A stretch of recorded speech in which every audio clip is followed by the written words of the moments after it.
দীর্ঘ এক সপ্তাহ বৃষ্টির অবসানে আজকে একটি রৌদ্র উজ্জ্বল দিন পেলাম। আজ হচ্ছে জুম্মার দিন। সবাইকে জানাই জুম্মা মুবারক। আসসালামু আলাইকুম। হ্যালো ভিয়াস, কেমন আছেন আপনারা? আশা করি আল্লাহ তাআলার অশেষ রহমতে ভালোই আছেন। আলহামদুলিল্লাহ, আমিও ভালো আছি। আজও আমি আপনাদের মাঝে নতুন একটি ভিডিও নিয়ে চলে আসলাম। চলুন ভিডিওটি শুরু করা যাক। যেহেতু দীর্ঘ একটি সপ্তাহ বৃষ্টির শেষে আজ একটু রৌদ্র উজ্জ্বল দিন পেয়েছি, তাই সকালবেলা একটু হাঁটতে বের হলাম। দেখতেই পাচ্ছেন ভিউয়ার্স কতটা রৌদ্র উঠেছে। রৌদ্রে হাঁসগুলো কি সুন্দর বেড়াচ্ছে, তা আপনাদের মধ্যে একটু শেয়ার করে দিলাম। এই যে বেড়াতে যে আমি কিছু সজিনা পাতা বলে এটা কালেকশন করলাম। এটা খেতে খুবই মজা। এবার বাসায় চলে আসলাম। বাসায় চলে এসে এটা সুন্দরভাবে আমি বেছে নিচ্ছি। এটা বাছা একদমই সহজ। দেখুন ভিউয়ার্স, এইভাবে শুধু পাতাটা ছাড়িয়ে নিলেই এটা বাছা হয়ে যায়। এটা খুব উপকারী। এতে আছে অনেক ভেষজ উপাদান। যদি আপনারা সম্ভব যদি পান, আপনাদের হাতের নাগালে যদি থেকেই থাকে এইগুলো, তাহলে আপনারা খেতে পারেন। এতে অনেক ভেষজ উপাদান। এতে এত পরিমাণে ভেষজ উপাদান আছে যেগুলো শেষ করা যাবে না। কারণ আল্লাহ তাআলা আমাদের জন্য যেগুলোই সৃষ্টি করেছে সব কিছুতেই ভেষজ উপাদান আছে। সব কিছুর ভিতরে আল্লাহ তাআলার নিয়ামত আছে, শুধু আমাদের খুঁজে বের করতে হবে। এই দেখুন ফাইনালি আমার আপনাদের সাথে কথা বলতে বাছা শেষ। ওইগুলো রান্না করা হবে। তারপরে নিয়ে আসা হয়েছে বেগুনগুলো আমি এখন ধুতে এই যে ট্যাপে চলে আসলাম। বালতির ভিতরে অনেকগুলি পানি নিয়েছি।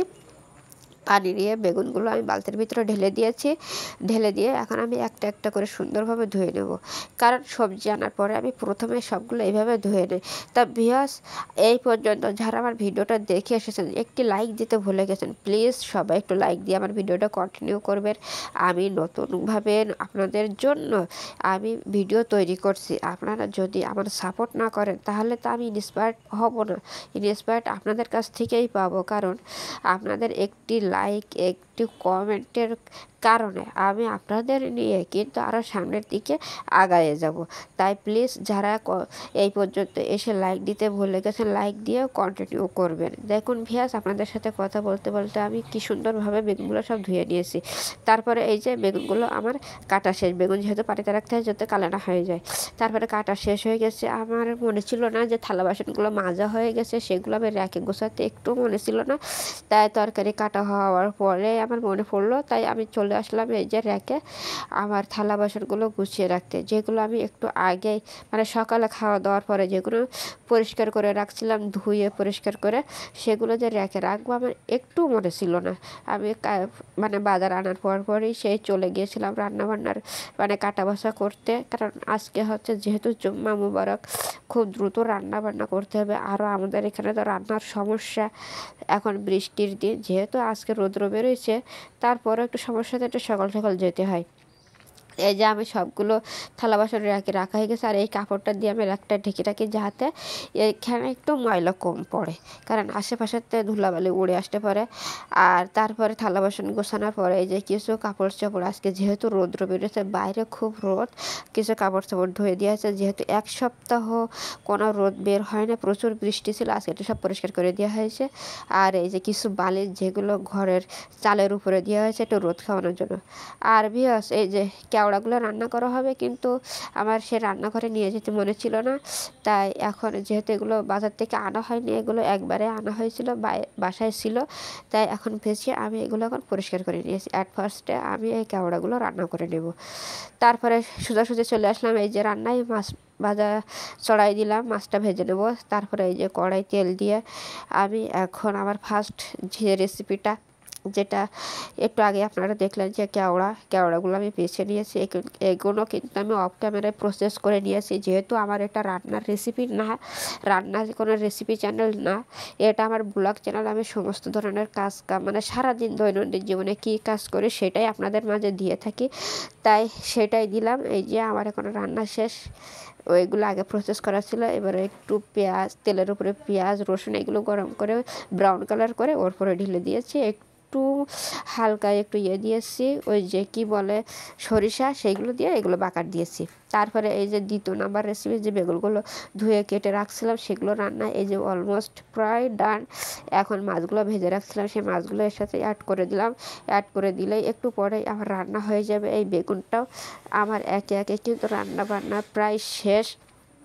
এই দেখুন আমার বেগুনে মাছ দেওয়া শেষ। এবার আর একটু সময়, শুধু একটু অল্প একটু সময় রান্না করব, 2 মিনিট রান্না করলেই আমার হয়ে যাবে। যাই হোক, আর একটু ঢাকা দিয়ে এই যে ঢাকনাটা দিয়ে আর একটু রান্না করি।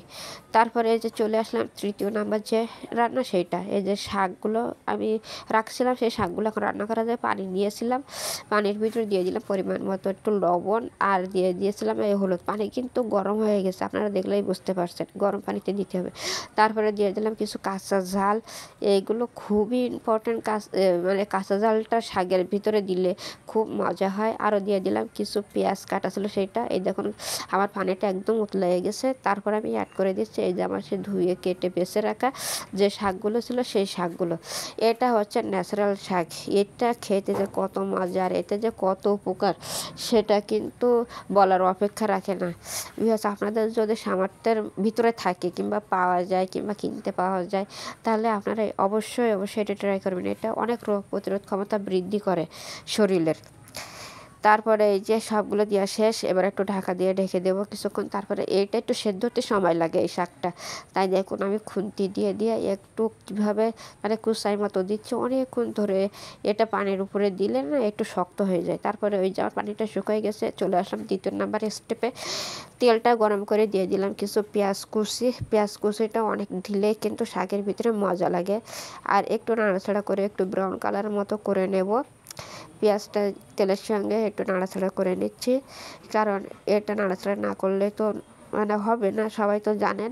তারপরে এর সাথে আমি আরেকটু উপকরণ, যেটা হচ্ছে রসুন কুচি। এই রসুন কুচিটাও আমি এর সাথে এখন অ্যাড করে দেব। এই দেখুন রসুন কুচিটা দেওয়া হয়ে গেছে। আর একটু নাড়াচাড়া করে একদম ব্রাউন কালার যখন হয়ে যাবে, তখন আমি এর সাথে অ্যাড করে দেবো শাক। এই দেখুন আবার ব্রাউন কালার হয়ে গেছে। এবার আমি এর সাথে এই যে শাকগুলো অ্যাড করে দিলাম। দেখেছেন ভাইয়া শাকটা কত সুন্দর সবুজ, কত সুন্দর কালার দেখা যাচ্ছে। এটা কিন্তু এখনও একটু শক্ত শক্ত আছে, তাই খুন্তি দিয়ে যত সম্ভব এইভাবে একটু কুচাই একটু নাড়াচাড়া করতে হবে। তা ভিউয়ার্স, কেমন লাগলো আমার আজকের এই 3টে রেসিপি রান্না? আজকের জুমার দিনে, শুক্রবারে আজকে এই 3টা রেসিপি রান্না করা হবে। আজকে আমাদের সাধারণ যে রান্নাবান্নার ভিতরে এই 3টা রেসিপি ছিল, এটা রান্নাবান্না করলাম। তারপরে দেখলাম এই যে আব্বু নামাজে চলে যাবে, গোসল করতে গিয়েছে, তাই আমি আব্বুর এই যে টুপি, রুমাল আর এই যে গেঞ্জি, যেগুলো পরে মসজিদে যাবে নামাজে, যেহেতু আজকে জুমার দিন নামাজ পড়তে যাবে, তাই আমি সবগুলো এখানে রেডি করে রেখে দিচ্ছি। আব্বু গোসল থেকে বেরিয়ে এগুলো পরে সোজা নামাজ পড়তে চলে যাবে। গেঞ্জিটা দেখলাম একটু উল্টাভাবে আছে, তাই আমি আবার এটা একটু সোজা করে দিয়েছিলাম। গেঞ্জি দিচ্ছি, টুপি দিচ্ছি, আর এই যে পাঞ্জাবি। আব্বু সাদা কালারের জিনিস পরতে খুবই ভালোবাসে, তাই এই যে সব কিছু সাদা। দেখুন আমি সব এখানে পাতে রাখছি, একটু পরে গোসল করে এসে রেডি হয়ে চলে যাবে। যেহেতু রান্না করতে করতে মনে হলো যে এগুলো গুছাই দেওয়া দরকার, আব্বু গোসলে চলে গেছে। আর এই যে লুঙ্গিটাও দিয়ে দিলাম। এগুলো পরে এবার নামাজে চলে যাবে। জুম্মার দিনে সকল মুসলমানের তো একটা মিনি ঈদ, সবাই ভালো কাপড় চোপড় পরে মসজিদে চলে যায় নামাজের জন্য। এই দেখুন সব কিছু আমার রেডি করে এবার শুধু পড়বে আর নামাজ পড়তে চলে যাবে। তারপরে এই যে খাওয়া দাওয়া শেষে সব কিছু করা হয়ে গেছে দুপুরের। তারপরে এই যে বিকেলবেলা সারাদিন যে কাপড় চোপড়গুলো বাইরে ধুয়ে কেচে দিচ্ছিলাম, এখন সে কাপড় চোপড়গুলো কিছুটা গুছিয়ে রাখছি অফ ক্যামেরায়, আর কিছুটা আমি আসছি আপনাদের সামনে গুছাতে। এই যে ছোট ছোট যেগুলো পরের কাপড় চোপড় ছিল, সেগুলো আমি এখন সুন্দরভাবে এই যে ভাঁজ করে এটা আল্লায় গুছিয়ে রাখবো। এটা গোছানো হয়ে গেলে মোটামুটি আজকের আমার সারাদিনের একটি ব্লগ কভার হবে আশা করছি। তা ভিউয়ার্স, আমার এই পর্যন্ত যারা আমার এই ভিডিওটা দেখলেন, আপনাদের মতামত চাই যে আমার এই ভিডিওটা আপনাদের কাছে কেমন লাগলো। আমি নতুন ভিডিও করতে এসেছি, আপনাদের মতামতেই তো আমি নতুন কিছু তৈরি করতে পারবো। আপনাদের পরামর্শ গ্রহণ করেই কিন্তু আমি সেইটা আমার ভিডিওর ভিতরে অ্যাড করব, কারণ আমি তো আপনাদের জন্য ভিডিও বানাই। আপনাদের কোনটা ভালো লাগে আর আমার ভিডিওটা হচ্ছে কিনা সেইটার মতামত আপনারা দেবেন। আর যদি আমার ভিডিওটা আপনাদের ভালো লেগে থাকে, তাহলে আমাকে সাপোর্ট করবেন, যাতে আমরা সবাই একসাথে সামনে আগায় যেতে পারি। যেহেতু এটা ইউটিউব প্ল্যাটফর্ম, একা একা আগানো যায় না, তাই আপনাদের সাপোর্ট, আপনাদের দোয়া সব কিছুই আমি কামনা করছি। এখন কিন্তু আমার অনেকগুলি কাপড় এখানে, যে কাপড়গুলি মানে দীর্ঘ 1 সপ্তাহেরও বেশি ধরে কোনো রৌদ্র বের হয়নি। কাপড় চোপড়গুলো তো বৃষ্টি হলে কীরকম একটা গন্ধ হয়ে যায়, ঘরের ভিতরে সব ভ্যাপসা ভ্যাপসা গন্ধ হয়ে যায়। কাপড় চোপড়গুলোর মধ্যে হাত দেওয়া যাচ্ছিল না, সব মানে শুকায়নি তো, সব পানি পানি পানি থাকতো। তাই যেহেতু আজকে রৌদ্র বেড়েছে একদিন, আজকে খুব কষ্ট হয়ে গেছে সব কিছু পরিষ্কার করা, সব রান্নাবান্না জোগাড় করা, রান্নাবান্না করা। এই দেখুন কতগুলি কাপড় চোপড়, আরও কিন্তু অন ক্যামেরায় অনেকগুলি করছি।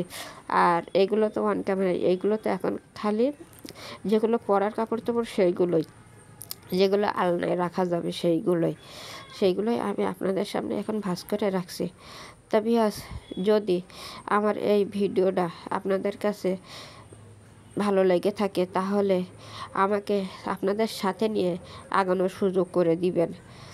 আর আপনাদের সাথে আগানোর সুযোগ করে দিলে দেখা যাবে যে আমি ভবিষ্যতে আপনাদের সাথেই নিয়ে আমি সুন্দর সুন্দর আরও ভিডিও তৈরি করতে পারবো। এ পর্যায়ে এসে আমি আপনাদেরকে ছোট্ট একটা টিপস দিচ্ছি ভিউয়ার্স। আমি টিপস মানে তেমন একটা কিছু জানি না, ক্ষুদ্র মানুষ, তারপরেও আমি আপনাদের একটা টিপস দিচ্ছি। আপনারা যে কাজগুলো করবেন মানে কালকের জন্য করবেন, সে কাজগুলো রাত্রেবেলা ভেবে রাখবেন যে কি করলে আপনাদের সকালবেলা কি করা লাগবে। সেইগুলো ভেবে দরকার যদি পড়ে তাহলে একটু লিখেও রাখতে পারেন। যারা গৃহিণী আছেন তাদের তো অনেক কাজ থাকে, তাদের তো মানে সব কিছুই করতে হয়। স্টেপ বাই স্টেপ যদি আপনারা লিখে রাখেন, একটা রুটিনের মতো করে রাখেন যে এইটা এই সময়ের মধ্যে করব, এইটা এই সময়ের মধ্যে করব, সেইটা লিখে চিন্তাভাবনা করে সকালে ঘুম থেকে উঠে সেই লেখাটা দেখে যদি আপনারা কাজটা শেষ করেন, দেখবেন খুব তাড়াতাড়ি হয়ে যাচ্ছে ভিউয়ার্স। তা এই পর্যন্তই আপনাদের সাথে অনেক কথাবার্তা বললাম। কথাবার্তার ভিতরে যদি ভুল ত্রুটি হয়ে থাকে প্লিজ ক্ষমা সুন্দর দৃষ্টিতে দেখবেন। আর যেগুলো একটু মানে মানা দরকার সেগুলো আপনারা ইচ্ছা করলে ট্রাই করতে পারেন। আল্লাহ হাফেজ, আসসালামু আলাইকুম ওয়া রাহমাতুল্লাহ।